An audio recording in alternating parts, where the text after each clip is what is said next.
guys, we're going to do page 4. So like the other one, complementary. So you probably did this in class. Just let's go over, make sure you know how to do it. Angle 1 and angle 2 add up to 90, right? That's what the definition of complementary means. Okay, so if angle 1 is x minus 27 and angle 2 is x plus 93, what do we get? Now this one got messed up. I would make sure, because these are going to be negative, but and that shouldn't happen. So this one's kind of a messed up question. I should change it, but we're just going to practice our algebra here. Okay.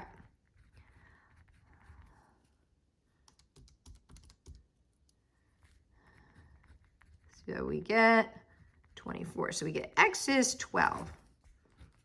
Now, if we plug in, like the last one, x minus 27, this is where we got some problems. We get a negative answer. 12 minus 27 is negative 15. And let's plug in the other angle, x plus 93. If x is 12, x plus 93 is 105. Now, it is true that these added together get 90, but this shouldn't be negative. So it's kind of a messed up typo. I should have changed these so that wouldn't happen. Okay, question number 20. Let's take a look. We notice this angle and this angle are equal because they're vertical angles. So 6x plus 1 has to equal 115 because they're vertical. That's the definition of vertical angles. Right?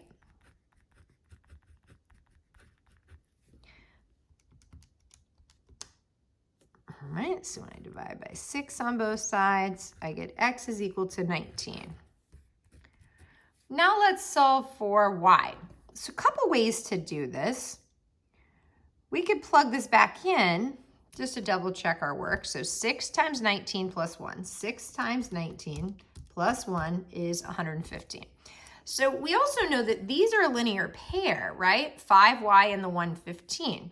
5y plus the 115 have to add up to 180, right? They make a straight line. You also could do this a little bit different. I'll show you why. If I subtract 115 here, I get 65. 5y has to equal 65. And many of you maybe figured that out, that like, wait a minute, this angle has to be 65 because these two numbers have to add up to 180. So we actually know that this angle, if I colored this angle orange, the orange angle has to equal 65 because 115 plus 65 is 180. So the orange angle and the blue angle have to add up to 180. So anyway, 5y has to equal 65. And so now if I divide by 5 on both sides,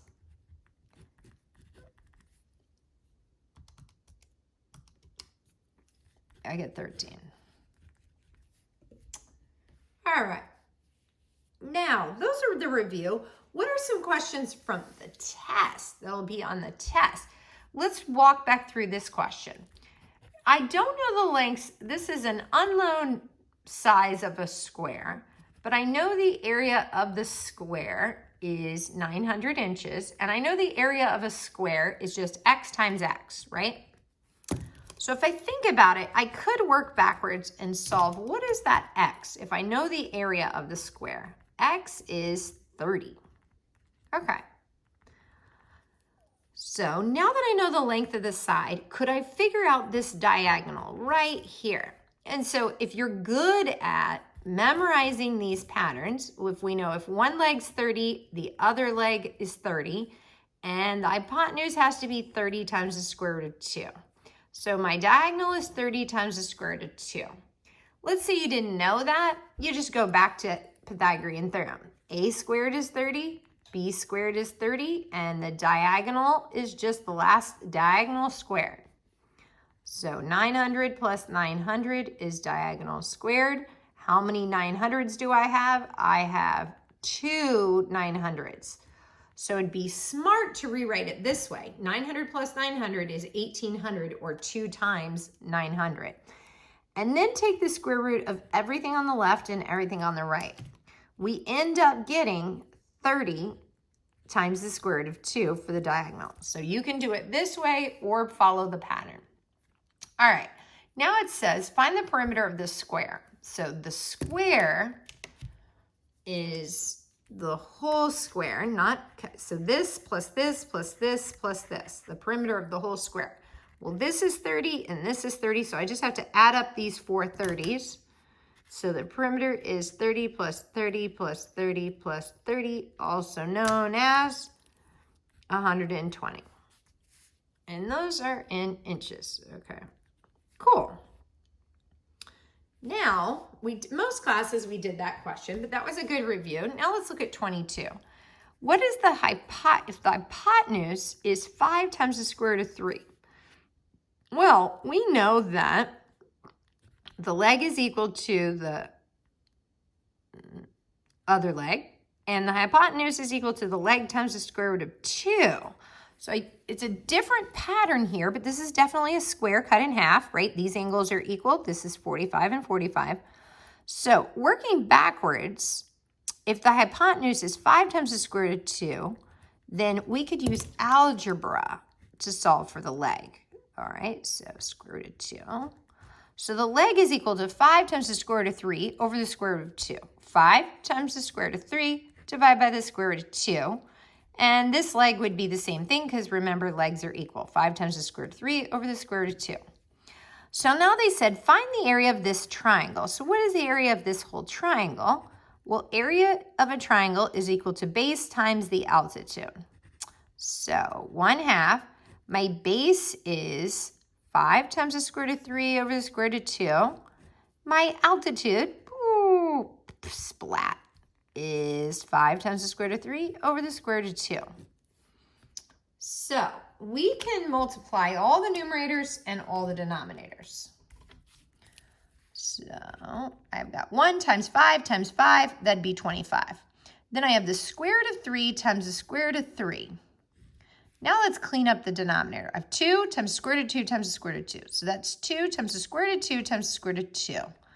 Well, how could these be rewritten? Well, this is 25 times the square root of 9, right? And this is 2 times the square root of 4. But the square root of 9 is just 3.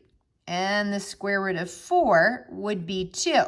So I end up getting 75 over 4. That's my answer. That's the area of that square. Okay. What about these last two? Let's take a look. What is the hypotenuse of an isosceles right triangle? So that's a square cut in half. Isosceles right triangle. What if the hypotenuse was 2 times the square root of 7? So the legs are equal and the hypotenuse is equal to the leg times the square root of 2. So not really the pattern I was hoping for, but I can use algebra. So if my hypotenuse is 2 times the square root of 7, right, then I can divide by the square root of 2 to get the leg by itself on one side. So what do we have here? The leg is equal to 2 times the square root of 7 over the square root of 2, and the other leg is 2 times the square root of 7 over the square root of 2. Okay, so the area is, once again, the base, 2 times the square root of 7 over the square root of 2, and the altitude. So let's take a deeper look here. We have 2 times 2 is 4. And the square root of 7 times the square root of 7 is the square root of 49. In the denominator, we have 2. And the square root of 2 times the square root of 2 is the square root of 4. So let's clean this up. We have 4 times 7, right? The square root of 49 is 7, over 2 times 2. So we end up getting 28 divided by 4. Isn't that just 7? So the area of this triangle is 7. Interesting, right? Let's do one more. The area of a square is 325. So the area of a square is 325. So if you don't know the sides, the area is just side 1 times side 2, right? And we know the area of the square is 325. So we got to get x by himself on one side by taking the square root of both sides. Okay, so the square root of 325 square root of 325. Okay. Now find the length of diagonal. So if I made a little diagonal here, one leg is square root of 3 times 25. The other leg is the square root of 3 times 25. So what would be the diagonal? Well, hopefully the hypotenuse is the leg times the square root of 2. So if the leg is the square root of 325, and then we just do another 2. So 325 times 2. 650. Okay, so the diagonal would be the hypotenuse, and that would be the square root of 650. Perimeter of a square. Okay, well, all the legs are equal. If we go back to the square, we think of it as a square, not a square cut in half. We'd add up all 4 sides. So 1, 2, 3, 4. I have 4 square roots of 325. Right? That's how many square roots of 325 I have. I add up all the sides. I have 4 sides that are the square root of 325. Now, these actually have a perfect in them. They have a 25. So we technically, I would take these as a correct final answer, but we could actually get some bonus points by simplifying. So if I divide by 25, I get 26. Okay, so this would be simplified. Square root of 25 times the square root of 26, which is 5 times the square root of 26. So I also would take that for this question. Either of those, this would be bonus. There's a 25 in there. This would be the square root of 13. It's 25 times the square root of 13. So that would be 5 times the square root of 13. And again, I have a 4 in front. So I also would take 20 times the square root of 13 for bonus. Thanks for joining us. Check out the next video.